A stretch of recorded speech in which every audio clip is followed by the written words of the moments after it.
aya görəsən Həzrəti Əli əleyhissalamın, İmam əleyhissalamın uşaqlarının adından biri Ömər olub ya yox? Əbu Bakır barəsində izah verdi. İkinci bəs Ömər adı barəsindədir.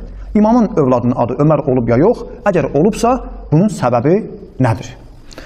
Bəli, tarixlərə əsasən İmam əleyhissalamın övladlarının arasında Ömər İbni Əli əleyhissalam adında bir şəxs qeyd olunmuşdur. Amma mövzunu ki belə qoyurlar. İmam öz uşağının adını, Ömərin adını qoymuşdur. Deməli, Ömərin xətrini çox istəyib. Deməli, Ömərlə münasibəti yaxşı olub. Onun şərəfinə öz uşağının adını qoyub.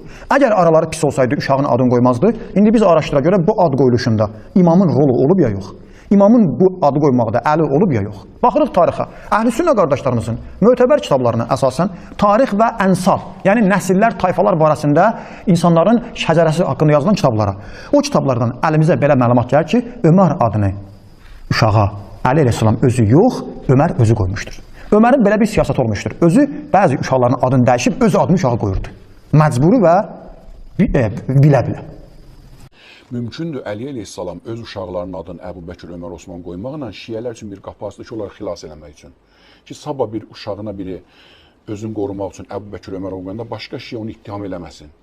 Düzünkü Əli əleyhissalam doğulanlar da Əbu Bəkir, Ömərində şiələri qorumaq üçün, canların, balaların təhlükədən hifz eləmək üçün öz uşaqlarının adını Əbu Bəkir, Ömər, Osman qoydu ki, sabah şiələr o adı qoyanda bir obrisini qınamasın və onunla da şiələrin canını qoruya bilsin.